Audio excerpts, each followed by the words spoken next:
Les vraies voix Sud Radio, 17h-20h, Philippe David. Nous sommes en guerre. Mes chers compatriotes, à cet acte de guerre, nous répondrons sans faiblesse. Mais c'est pas ma guerre! J'ai fait ce qu'il fallait pour gagner, mais on n'a pas voulu nous laisser gagner! Avec sang-froid, détermination et unité. J'ai glissé, chef! Nous appuierons l'Ukraine sans hésiter et nous prendrons toutes nos responsabilités. Fais pas chier ou je te ferai une guerre comme t'en as jamais vu. Nous sommes en guerre. Ah oui. Ce sont des photos qui ont fait le buzz. Emmanuel Macron parasé, les yeux à moitié fermés avec le sweatshirt du CPA-10. Pour ceux qui ne le savent pas, c'est le commando parachutiste de l'air, la meilleure unité de force spéciale de l'armée de l'air française. Un clonage de Volodymyr Zelensky destiné à le montrer en chef de guerre qui ne compte pas ses heures et qui est au front, sous les ordres de l'Elysée, avec ses dossiers sous le bras. Image raillée un peu partout dans le monde, Dominic Samuels de la BBC a tweeté, je cite, « C'est quoi ce style de leadership théâtral? Ceci n'est pas un film, vous n'êtes pas un acteur. Arrêtez d'abuser de votre position, Macron. » D'où notre grand débat communication de guerre. Emmanuel Macron en fait-il trop? Et vous êtes 97,5% à dire oui. Avec nous, Ghislaine Pierrat, docteur en communication politique et directrice parlementaire à l'Assemblée nationale, auteur de La communication n'est pas un jeu, les spin doctors à la française, et Emmanuel Macron et les autres, saison 2. Bonsoir Ghislaine Pierrat. Bonsoir à vous tous. Au début de son quinquennat, en juillet 2017, on l'avait vu en tenue de marin sur un bâtiment de la Marine nationale, puis en combinaison de pilote le 20 juillet de la même année sur la base aérienne d'Istres, d'où la musique de Top Gun. À l'époque, Challenge, pourtant peu soupçonnable d'être un magazine fondamentalement anti-Macron, avait publié un papier intitulé « Macron en Top Gun, pourquoi la communication de Macron n'est plus si drôle ?» Un article dans lequel il était écrit, je cite, « Macron se déguise. N'a-t-on pas franchi un cap avec ce déléguisement en Volodymyr Zelensky ?» Alors, bon, en préambule, s'il y a des efforts de diplomatie justifiés, menés en pleine concertation avec l'Union européenne, bon, il faut bien évidemment condamner les mensonges de Poutine, sa déclaration artificielle de guerre à l'Ukraine, et surtout d'avoir menti aux Russes pour leur dire « vous allez vous battre contre les nazis ». Maintenant, Emmanuel Macron et sa communication. Je suis troublée. Je suis troublée d'une part par le copie-coller des photos de Kennedy avec exactement les mêmes postures corporelles. Ensuite, bon, donc là évidemment il y a eu des montages montrant Kennedy, montrant Macron. Donc déjà c'était une petite alerte. Ensuite il y a eu Versailles où le Festival de Cannes. Donc c'était un peu bizarroïde parce que à la fois il y avait en politique c'est très tactile, on se parle, les gens s'embrassent, on se touche, c'est comme dans le milieu artistique, c'est très tactile. Donc, bon, ok, pour l'accueil qui se voulait extrêmement personnalisé. Après, je n'ai pas compris les 20 minutes de réponse sur le perron du président pendant que les 26 chefs d'État attendaient dans Versailles. Et enfin, on arrive sur ce sommet de Versailles qui, finalement, le message, c'était l'unité de l'Union européenne face à Poutine, et ensuite on voit pas bien le message. Et après il y a le troisième volet, c'est-à-dire Zelensky avec le t-shirt parachutiste et compagnie, où là effectivement il y a eu pas mal de messages où c'est pas possible. Bon. La communication politique, c'est un art, c'est un vrai métier. Je suis spin docteur, on a un métier de chien. L'intelligence sans le courage n'est rien, l'intelligence sans le cœur n'est rien. Et donc, contrarier un chef d'État, lui dire stop, attention, parce que le chef d'État en lui-même, il est dans l'action. Donc, en fin de compte, c'est plus les entourages et les conseillers où je dis, c'est à vous aussi de ne pas proposer, de ne pas faire des trucs comme ça. Et le chef d'État, il est dans l'action en permanence. Donc, peut-être que les bourdes que vous citez, qui sont parfaitement réelles, laissent tout le monde pantois. Mais il y a la faute des entourages. Et il y a l'acceptation de Macron. On va faire réagir Philippe Bilger. On parlait de Top Gun, c'est quand même une info que vous n'avez peut-être pas. C'était lui qui devait avoir le rôle à la place de Tom Cruise. Et comme le cachet d'Hollywood n'était pas assez élevé, on a donné le rôle à Tom Cruise. Heureusement, Philippe je suis assez Bilger. fan de Tom Cruise, moi. En En fait, je crois, Philippe, je crois qu'il faut distinguer. Il y a d'une part l'adaptation des apparences aux circonstances présidentielles. Vous évoquiez les déguisements du président qui ont été moqués, mais au moins ils pouvaient être justifiés dans le rôle qui était le sien. Mais non, Philippe, je voudrais répondre sur le sujet qui est le nôtre. Oui. Là, il me semble qu'Emmanuel Macron tombe dans une sorte de ridicule de la posture, cherchant par une sorte de mimétisme à démontrer qu'il est exactement dans la même situation qu'un homme qu'on admire profondément depuis plusieurs jours, le président Zelensky. Et là où Guylaine a raison, il y a d'une part un défaut de vigilance de la part de son entourage, à supposer que celui-ci ait le courage de dire ce qu'il pense au président. Mais le deuxième point sur lequel j'insiste, et je termine là-dessus, mon cher Philippe, c'est le fait que on peut attendre d'un homme intelligent, et Emmanuel Macron l'est absolument, qu'il ait le sens du ridicule et de la mesure.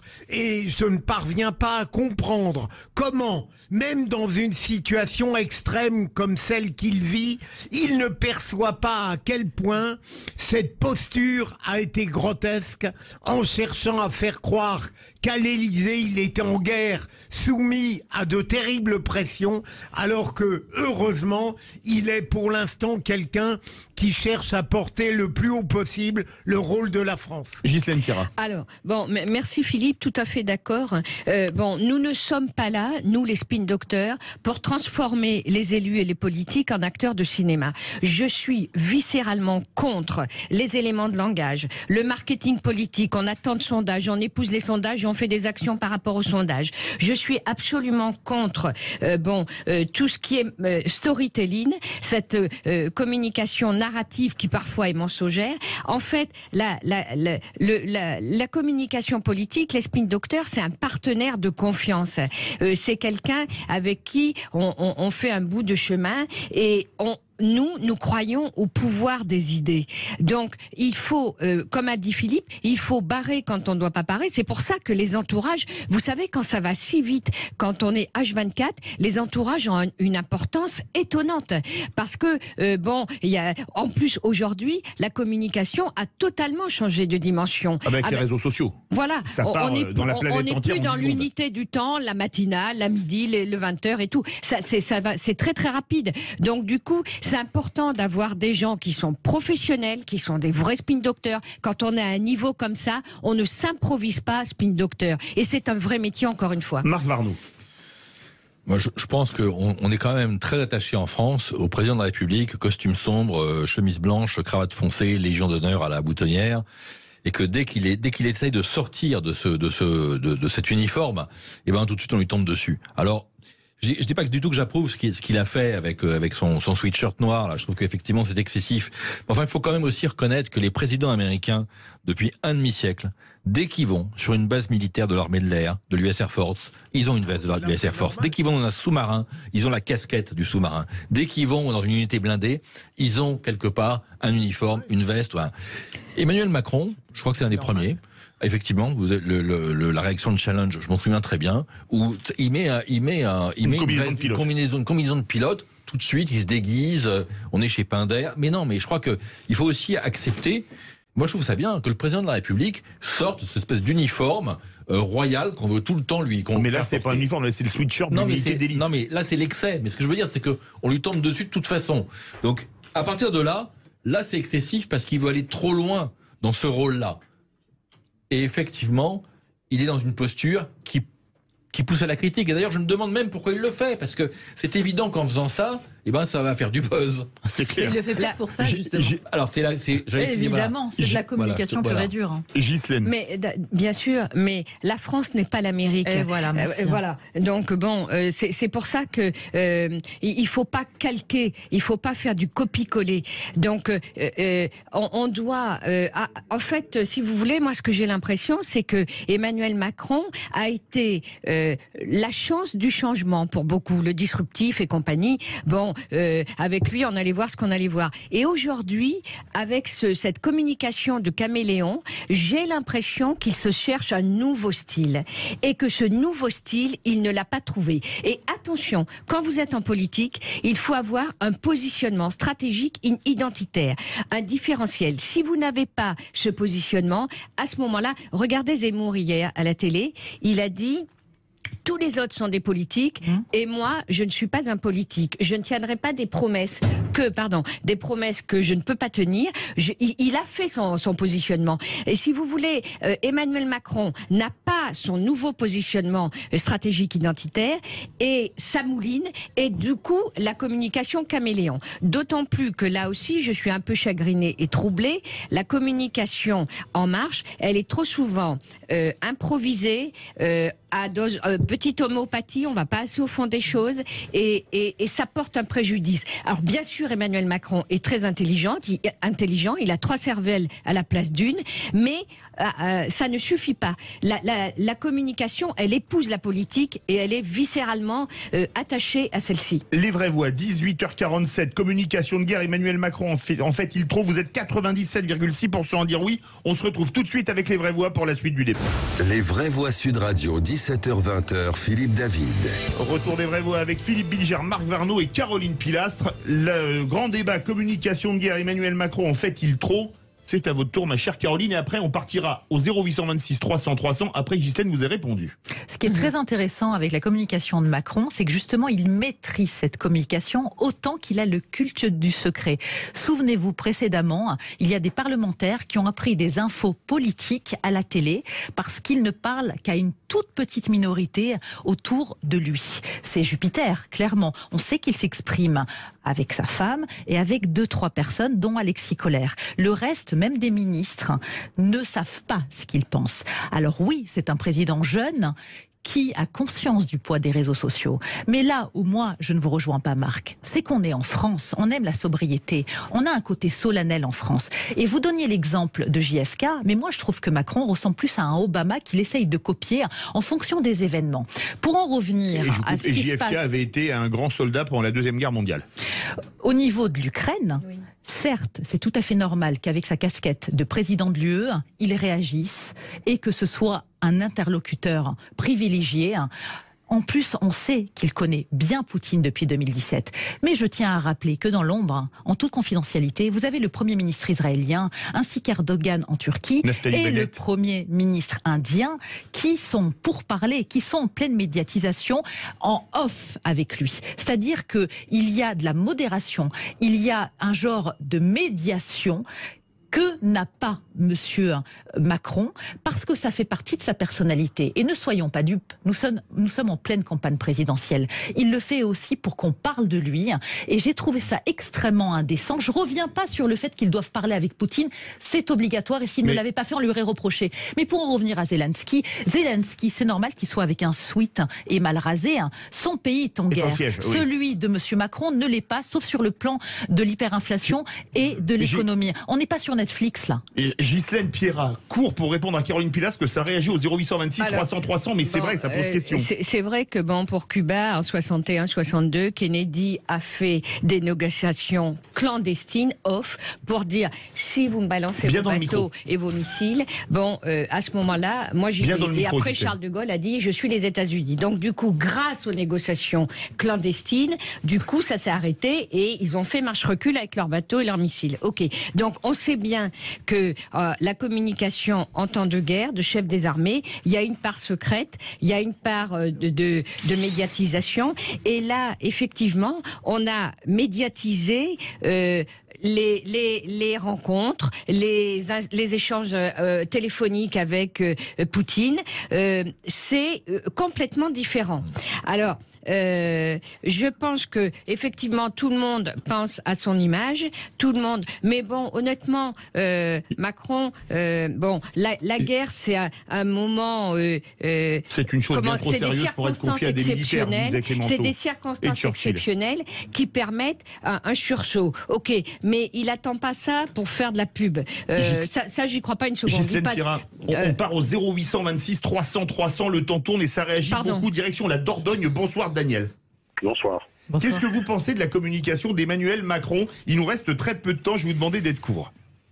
La femme est vraiment l'avenir de l'homme parce que les deux dames qui ont parlé d'or. Monsieur Warnod, s'est planté 2 fois. La première chose, je reviens sur ce qu'il disait dans le Doubs pour l'emploi, c'est essentiellement l'emploi d'intérimaires. Hein. Donc il faut remettre les choses dans le contexte. Oui, c'est plus le sujet. Non, monsieur, j'ai dit... On ferme la parenthèse. On ferme la parenthèse. Pour ce qui est de Macron, c'est un enfant. On a élu un enfant, donc il a eu son habit de Zorro, et puis il en change de temps en temps parce que l'habit de Zorro, ça passe de mode. Il a joué Top Gun, il a joué, et là il joue le chef de guerre. C'est un enfant. On a élu un enfant. Et on a le résultat qu'on devait attendre. C'est-à-dire que c'est quelqu'un qui brasse de l'air, qui fait des caprices, des choses comme ça, mais qui ne va pas sur le fond des choses. Et Caroline l'a dit très justement. Pourquoi copier les Américains? Parce qu'ils jouent un rôle.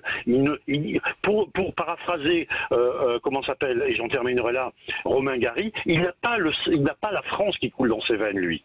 Alors justement, merci beaucoup Daniel. Oui, alors Philippe Bilger, très court, Marc Varnaud, très court. D'abord, Philippe Bilger, très court, Marc Varnaud, très court. Attendez, moi je veux bien qu'il corrige. Mais on va recorriger. Dans le Doubs, monsieur, il n'y a aucun cadre aujourd'hui. La Suisse aspire la totalité de la main-d'œuvre et pas que les intérimaires. S'il y a des cadres qui veulent venir travailler dans le Doubs, qu'ils aillent à Besançon et à Pontarlier, ils vont trouver du travail tout de suite. Alors justement, par contre, Philippe Bilger, très court sur le débat sur eux. Je ne rejoins pas notre dernier intervenant. On peut tout dire d'Emmanuel Macron, mais on ne peut pas le traiter avec cette dérision. C'est absurde. Le mot de la fin, Ghislaine Pira, il nous reste moins d'1 minute. Est-ce que quelque part, ça risque pas d'être contre-productif? Parce que rappelons que nous sommes à 26 jours du premier tour de la présidentielle, et 26 jours, ça va très vite. Honnêtement, il y a une communication de chef de guerre, il y a une communication de chef des armées. Il ne peut pas y déroger, mais par contre, là où on peut exprimer une invitation à un peu plus d'intelligence, c'est faire une communication qui soit plus sobre et qui soit plus appropriée en tout, quoi. En 10 secondes, Marc Varnaud. Si l'objectif, c'était de faire du buzz, je pense qu'il a fait un strike. Voilà. Je crois que pour parler clair. La politique, c'est pas de faire du buzz. Je suis pas certain parce qu'il occupe l'espace médiatique. Et comme on dit souvent, l'essentiel c'est qu'on parle de moi. Donc. Oui, mais si c'est pour être ridicule, je vois pas où est l'intérêt. Merci beaucoup les vraies voix. Verdict sur Twitter. Emmanuel Macron en fait-il trop en communication de guerre? Vous êtes 97,6% à dire oui. Mon cher